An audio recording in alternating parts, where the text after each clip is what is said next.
This is Levels of Geeks podcast, bringing you action movie reviews from across the decades, plus box office numbers and insight like never before. And now your host of Levels of Geeks podcast, Alex and Friends. What's up, everyone? This is Nate, and that's my co-host, Alex Figueroa. And we are bringing you episode number 10 of the Levels of Geeks podcast. This is where we cover all things action movies.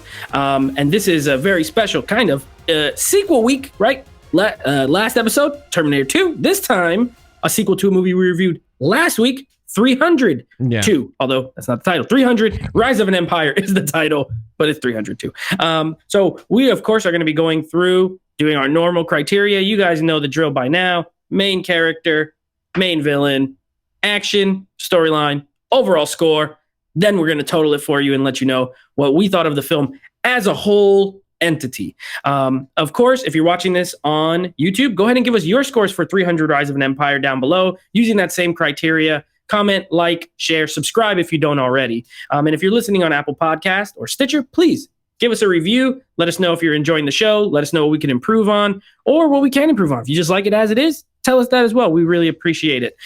So first things first, we are going to go into the figures here, if you will. Box office total, Rotten Tomatoes score, all that good stuff before we give our take.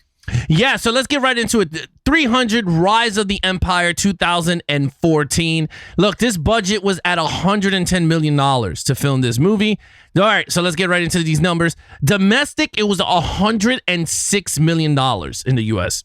International was $231 million for a worldwide total of $337 million. So that looks like 300 is a pretty good property, and it's going to make its money back. So people like it. Thank goodness for the overseas audience, especially, though. I mean, they more than doubled the U.S. audience. Yeah, I mean, I didn't realize it made that much money. Yeah, it's a lot. You know, it was successful. Yeah, I know when I went to see it in the theater, this was my first time watching it since the theater for this podcast. And I remember there being a good amount of people there. So, you know, it was pretty full. Now, as far as the Rotten Tomatoes score, 45%. So not great. Obviously, it's not fresh. Anything under 60 is considered rotten. So yeah, it's not fresh. Audience score 51%. So we're basically going to be telling you if we agree or disagree with these scores. You know, when we give the scores, keep in mind too, when we're reviewing these, we don't factor them into our reviews. We don't even look at them. I look at them literally right now as we record. I have no idea what it is going in. So I don't like to look at things like that. I don't like to have my mind clouded with other people's thoughts. So we're just going to tell you if we agree with that. But okay, let's go ahead and we're going to jump right in now. We flip roles usually when I host. So I'm going to throw to you for the main character or the hero of the story. What's this guy's name? Themistocles or something like that? Themistocles or whatever the hell it is. Testicles. Yeah, Testicles. Yeah. What's your score? Honestly, look, to be honest with you, the main character, he was okay. He is not no Gerard Butler at all.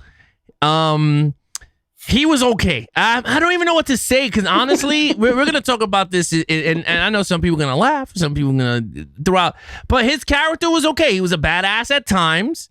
He looked like he was a very strategic guy for for whatever he was from the part of the Roman or the Greek. He was Greek. He was Greek, right? Athens. He was an Athenian or whatever. Yeah, so he made feta cheese. That's where they make feta cheese. That's a good metaphor. Yeah, he makes feta cheese. So that character, he was a very strategic way of combat. Like he knew where to position the people here and there. He was a good fighter. And, you know, other than that, there's pretty much nothing else to the damn character. Like he didn't bring nothing else to the table. To me, he faked his accent because sometimes he had a Greek accent, sometimes it disappeared and he had a action movie voice going, "You have to send us men," and I'm like, what the hell? So with that said, I don't even want to continue with this character. I give this a 3 out of 5. He was decent. I already know where you're gonna go, but I'm gonna give him a decent because honestly, it was just decent. I could have went lower, but it was just trying to be decent. Well, you know what? I always appreciate one thing I could say about you is you can be very generous. You're a generous person. Because this guy is just sucks. I do not like him at all. I mean, okay, first of all, the only thing I know about him is his name.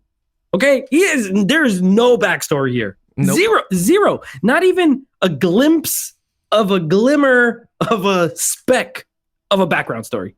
He's literally just soldier guy. Okay, that's a soldier guy. He's soldier guy, and sure, he's like high ranking. Like maybe he's. So one thing you guys need to know, we'll talk about more later. This is more like a Navy type stuff because it's a lot in the ocean. Let's say he's like a naval commander. Even that's all he is. He is just naval commander. There is nothing to him. He don't got no. He has one friend. So, okay, he has that guy who's his friend. He has no other friends. He has no wife that you know of. He has no kid.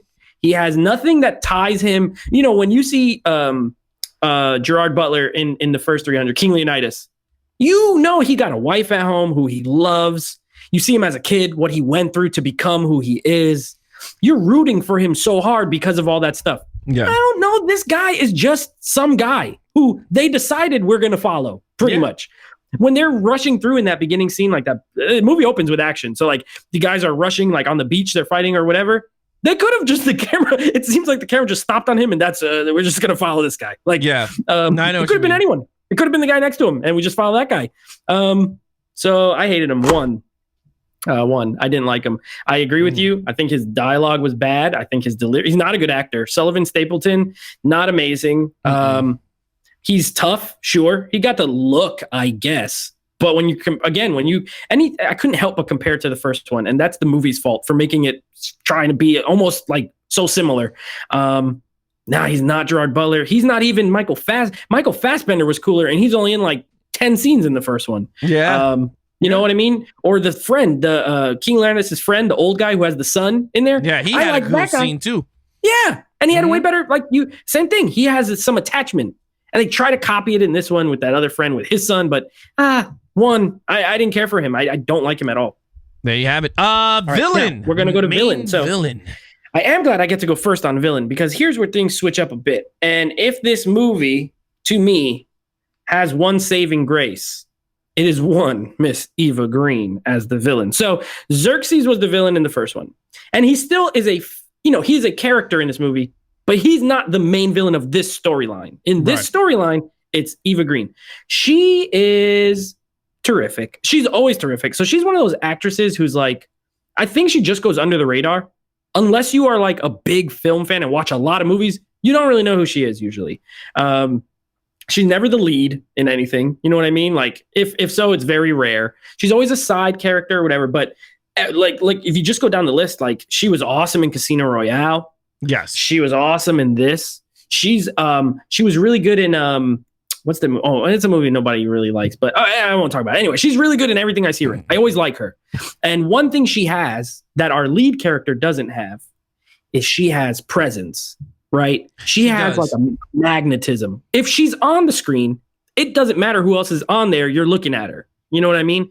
And I think that's a trait of not just a great villain, but just a great character in general. She's the one with all the backstory. Essentially, she's the hero of the story. In my opinion, I felt bad for, like, if you look at her backstory, they created this, what she becomes. And I can't even be mad at her for her goal. You know what I mean? Like, her own people did these horrible things to her, to her family, right in front of her, to her in her life. She ends up in another country where they don't do that to her. They teach her how to fight. They teach her how to defend herself. Because the leader of that country is a tyrant, she's considered a bad guy. But honestly, to me, she's fairly justified in the grand scheme of what's going on. So I think that's one of the problems, and we'll get to it later with the movie. That's like a problem with the movie itself. But I love her. Not perfect, but very close. I'm going to give her a 4 out of 5. Oh, wow. You very generous. Really? Wow. Yeah. Because honestly, I didn't know who the hell was the villain. I'm going to be honest with you. When I was watching this movie, I'm like, who am I even? I understand it's Eva Green. because she's in most of the scenes. But then you got the dude with the gold and the god, wannabe god. Xerxes. Yeah, he's in the other scene. Like, to me, they both share the same amount of screen time. It's not like one took the other over. I agree with you. She was hot, super hot. You know, Yeah, gorgeous.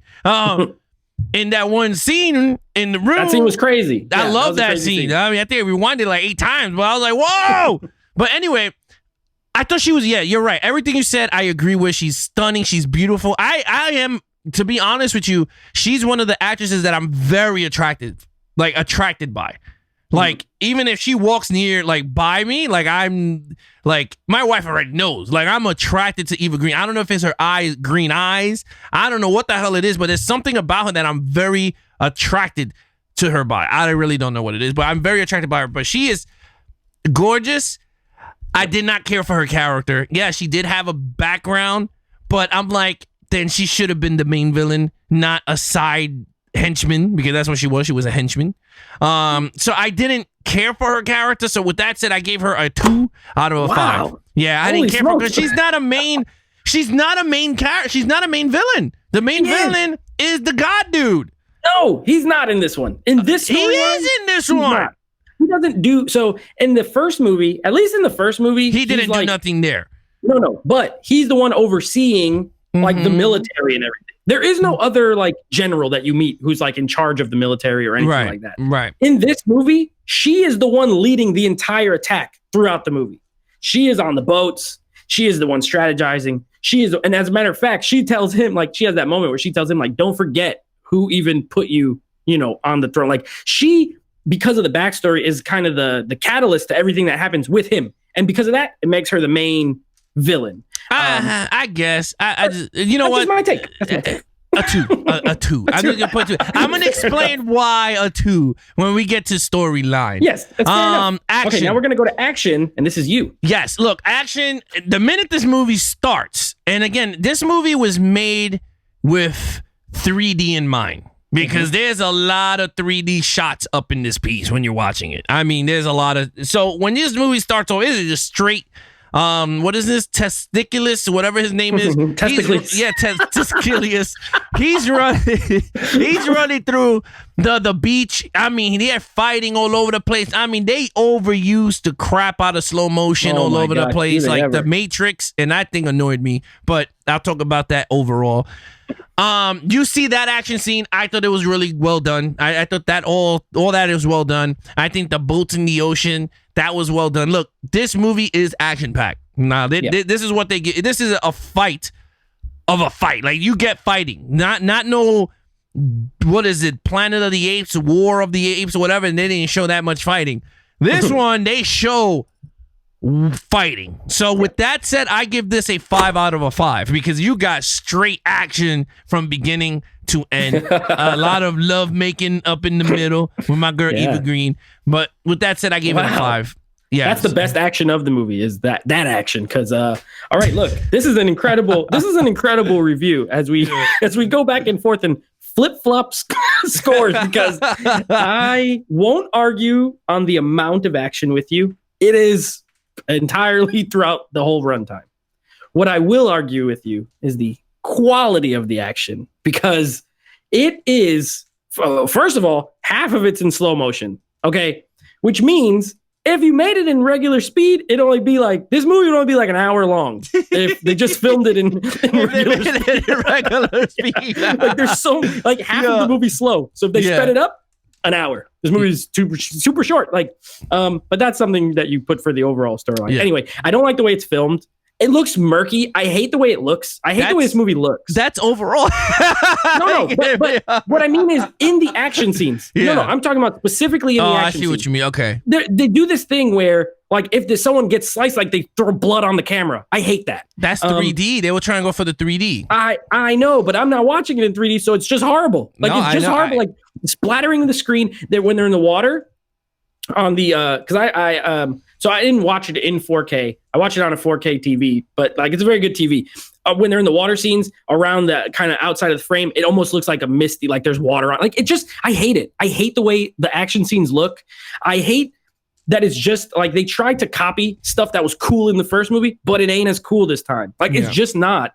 The blood looks like, I mean, when these guys get sliced, it looks like PS3 God of War graphics. Yes, like it's not good. So I was never, I will agree. There's an abundance of it. And if you're looking for that, then yes, absolutely. This is fine. But quality, this doesn't hold a candle to even one fight scene in the first 300. Like, the stuff with the boat. The best one that I liked was, and it was so stupid, but the best one that I liked was when they're in the, when they make all the boats come in the little tiny alleyway in the where the rocks are in the water. Okay. Right. And they sneak them into there. And then so you got like all these boats and they start like smashing into each other. And then all these dudes just start jumping off the cliffs. But when the first guy jumps off the cliff, he falls like 50, he break his leg. He falls like 50 feet, just lands on the boat, starts slicing people, like no big deal. And then when the camera pans out and they show the people jumping, the cliff is only like 10 feet from over the boats. So it doesn't even make any sense. It's illogical. It's not well shot. I hate it. The part at the end, which, and this will be my last point, I remember sitting in the theater and thinking it was cool. And now I'm watching it and I hated it, was the part where he's on the horse, where Testicles is on the horse and he's riding the horse through it looked like a video game. Like it looked so bad. I hated it. 2. I'm going to give it a 2. And I'm only giving it a 2 because of the abundance of it. I got you. Yeah, not because I liked it, but goodness gracious, it was silly. Storyline. Okay, well, we're not moving up from here. So storyline wise, okay. If the first 300 had a great storyline, simple but effective. Yeah. This one does not have, it doesn't have a storyline per se. It's just a collection of scenes. The only story is Eva Green's backstory and like how that's tied to Xerxes' backstory. That's it. This movie starts off with action and then just goes into more action. Not only that, the first 300, we talked about it when we reviewed 300. It had this awesome ending. You got like 8 billion people standing on a hill, ready to fight. And you're telling me you don't start this movie showing what happened with those 8 million people? Instead, I feel like this movie was so disrespectful to freaking Leonidas. Like the movie starts with him just getting his head chopped off, like he's a piece of crap. And Xerxes just being like, here's your king. Look, I killed him. Like they didn't treat him with any respect, and he was an awesome character. Maybe it's because he didn't want to come back, or well, I mean, obviously this is a sequel, but I'm sure they could have figured out a way. Maybe Gerard Butler didn't want to come back, so like, you know what? We're just gonna really diss him. Yeah, but they showed him walking. It was CGI. It wasn't him. Oh, it was a CGI. Yeah, that was all of them. So they show flashback, which is footage from the first movie, right? And then there's a scene where he's fighting some guys in a courtyard, and they just CGI Gerard Butler's face on a guy. It's not him. So it's like, man, the disrespect. Yeah. I don't like how they treat his character. I don't like that they didn't even tackle what happened with those other guys. And don't even get me started with like the end of this movie, the way it ends, where like the queen comes on the boat and she's also apparently, I know the women are tough and they talk about it. Yeah, they said they could fight. Yeah, they said they could fight. But like, come on, give me a break. It's okay. I believe they could fight, but come on. I thought it was stupid. I think the whole movie's like the lack of premise is pretty bad. I'm going to give it a 2 because I did like Eva Green's character's backstory. I thought that was the best part of the movie. And it's the only story that's in here. It's just a bunch of action scenes. It's not a story. I don't even know what they're doing. They're just fighting them. And it's parallel. It takes place at the same time as the first movie for some of it. And then it's after later. So, because remember, they show him go ask for ships and Gerard Butler's fighting and she's like, nah. So this happens like parallel and then basically continues on after the first movie. And it's a little confusing. Part of me don't think that was him. I think that was his son. No way. It's him. It's supposed to be him because when he goes there, remember? That's right. It was the flashback. Yes. You're right. She's like, we're waiting for the Con Air festival thing, which was in the first movie. Mm-hmm. So like this is happening before the first movie for some of it. And then the rest of it is after. Yeah. Okay. Yeah. You're right. I'm sorry. Because then the guy has the eye patch and everything. Yeah. So, but yeah, I didn't like it too. Yeah, I mean, look, in storyline, I didn't know what the hell was going on. I'm going to be honest with you. Yo, dude, I did not know what I was watching, bro. And I'm not even going to say it like I'm going to be here sitting, talking all cool, like I'm going to break it. Look, I really did not know what I was watching. Because I did not know. They were horrible in telling what sequence was where. I didn't like, you just broke it down to me, telling me that was before and after. Yeah, I did know that the guy was missing a patch, but I thought they put like a glass eye in his eye. Like, I didn't know. I was like, oh, okay. I was like, I guess they had back then glass eyes. So I was like, oh, cool. But you're absolutely right. They did not do a well job telling you what in what timeline this movie was where. They should have gave us something like before the big fight or before, like, you know how they throw it in the bottom, like in a corner? They should have put before, you know, King Leonidas went out and, you know, did what he did or kicked the guy in the hole. Like, I didn't care what they put. Then I'll know. I go, oh, damn, okay, that's before, you know, whatever. And then this is after, you know, her, you know, crying, which I kind of knew it was him dead in the coffin thingy-majiggy, all the men or him.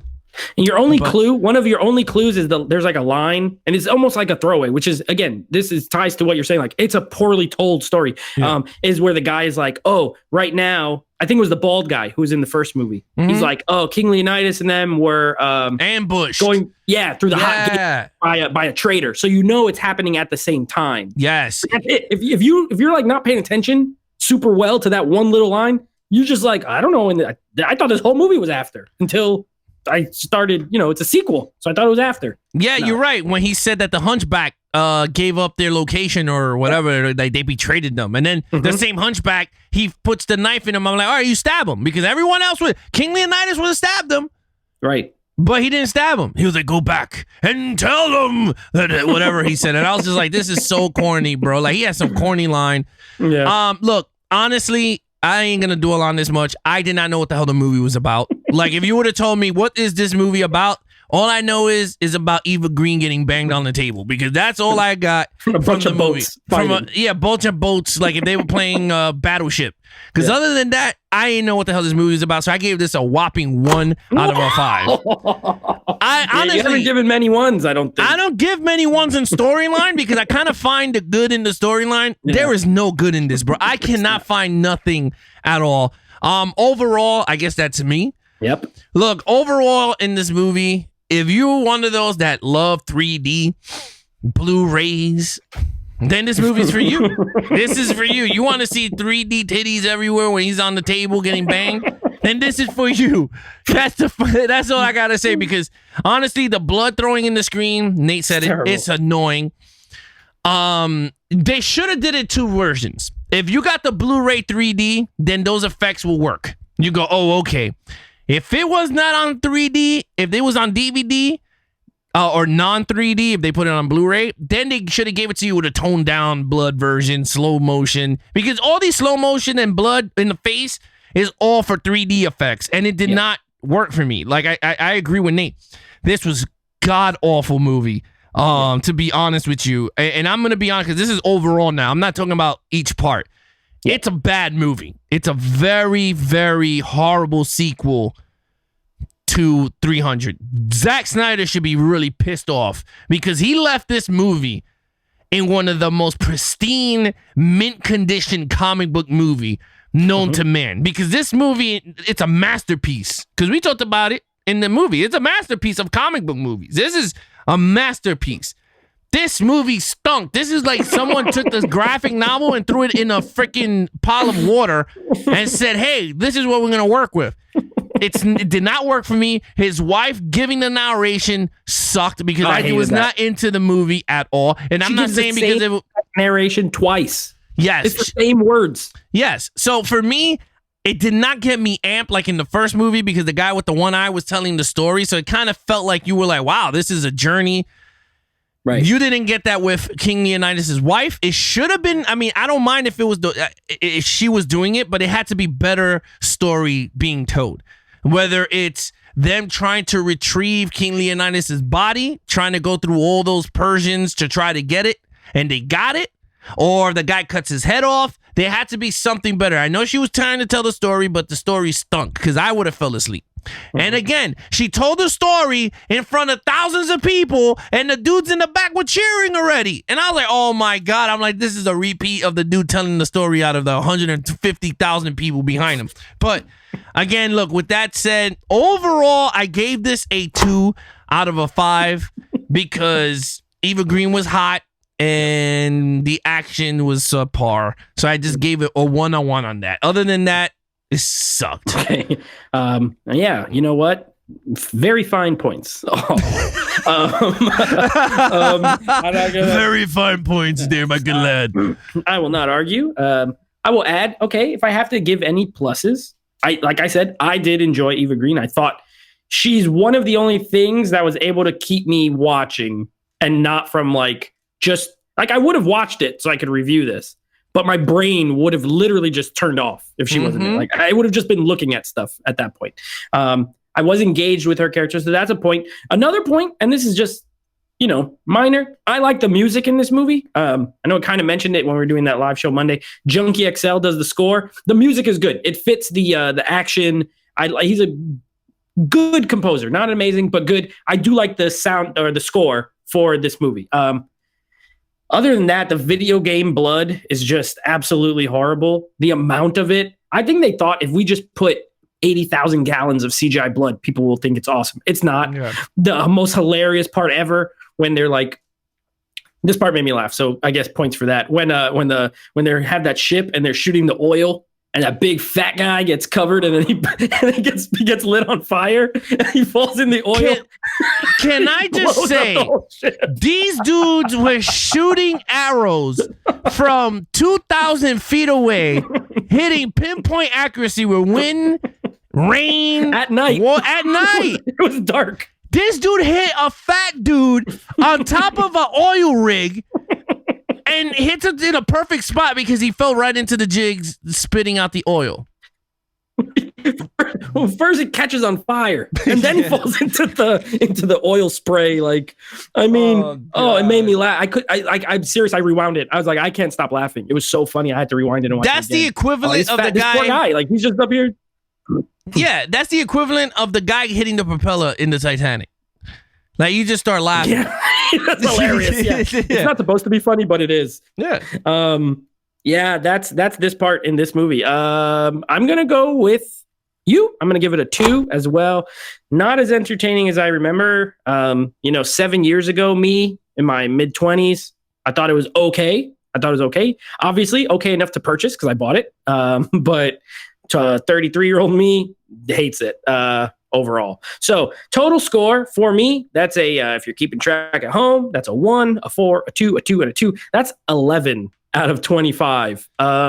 This is more in the vein of the traditional sequel that's nowhere near as good as the original. This is more of your classic action sequel where they just really dropped the ball. You know what I mean? Like you said, Snyder left them with this is so easy. Now they got a bigger army. Just keep with those guys and fighting Xerxes and let's see Xerxes die.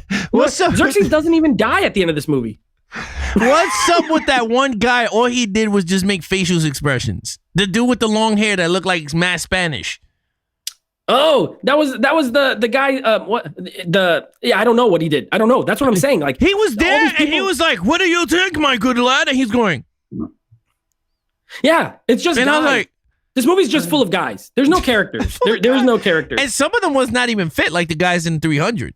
None of them. So, yeah, King of Leonidas would not been having that. He'd be like, yo, get your ass into that and get working out. Because these dudes did not look like they were working out. And they just don't look awesome. Their colors aren't as, the red cape and everything looks, the blue doesn't work as good, especially because a lot of this is at night and on water. So they just look like they just blend in. One other thing that I feel they dropped the ball.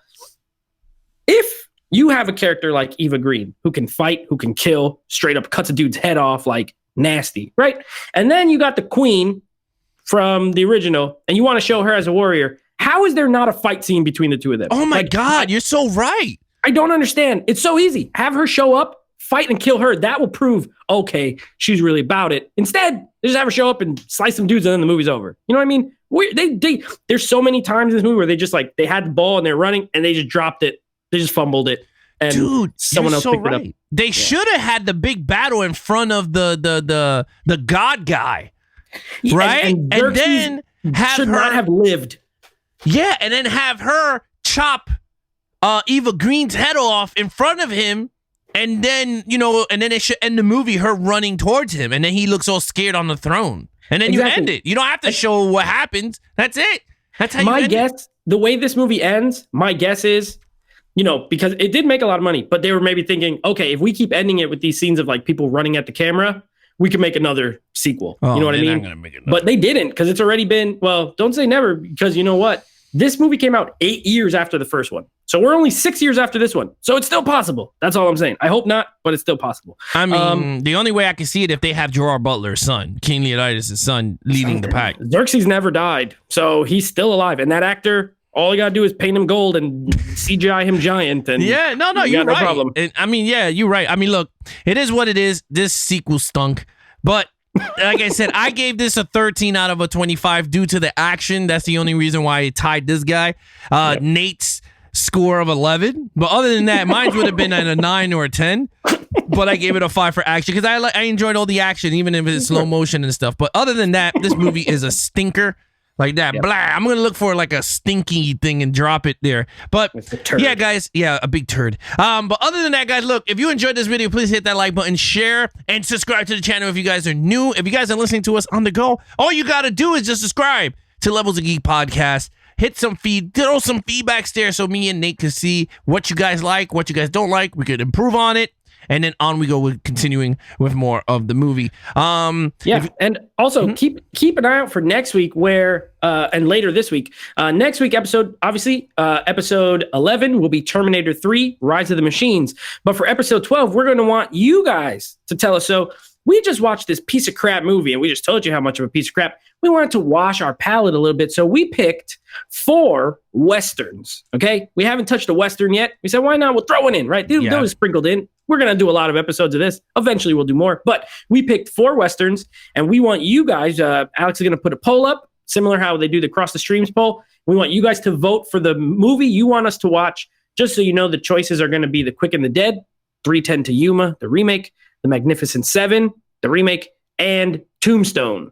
Those 4, you will pick. Whatever you pick, we will watch and review. And some of them I've seen all of them. But one of them I haven't seen in a really long time, and a couple of them Alex hasn't seen, but we're not going to tell you. We'll just leave it up to you. Some of them I have not seen. All I will tell you is Tombstone I did. But other than that, some of them I did not see. So with that said, we're going to throw up some polls next week on Westerns. You guys will vote. We'll watch, just like we do across the streams. And again, guys, we're doing a Rambo sweepstakes. All you have to do is listen to all the Terminator episodes. Find that keyword. You DM me or Nate over at Nate Flicks Reviews or Levels of Geeks on our Instagram page. You just DM us, hit us with that keyword, and you guys will be entered for it. We're going to be giving away Rambo 1 through 5, plus the extended cut of Rambo, all digital codes, of course, so you guys will get the 4K version of Rambo. Again, guys, please follow us on all social media accounts. Levels of Geeks throughout everything. Twitter, Instagram, that's pretty much the big main 2 that we're on. And then, of course, YouTube. Hit that the subscribe button. Like the videos that you watch. I'm gaming, so you see my gaming there. You see me unboxing crap because that's all I do. I buy collectible stuff and I unbox them. That's what I love doing, so that's what I continue doing. And then, of course, you can listen to Nate on the go also with his podcast with Nate Flicks Movie Reviews, Apple Music, Spotify, Google Play. If you Google it, Nate Flicks Movie Reviews, you'll get a bunch of other places you can listen to it too. So check me out there. I'll be having a new episode next week. And we're going to be we're just going to be reviewing movies. So we review a bunch of movies, me and my buddies, and it's a good time. So there you have it, guys. Other than that, guys, this was an awesome episode. I mean, the movie was a doozer, but it was kind of fun breaking down the movie. Yeah, it was a pretty fun breaking it down, laughing across this stinker of a sequel. So with that said, guys, thank you so much for watching on YouTube, or if you're listening to us on the go. I'm your host, Alex Figueroa, and that is Nate Flicks Reviews. Be awesome to each other and geek out. Peace.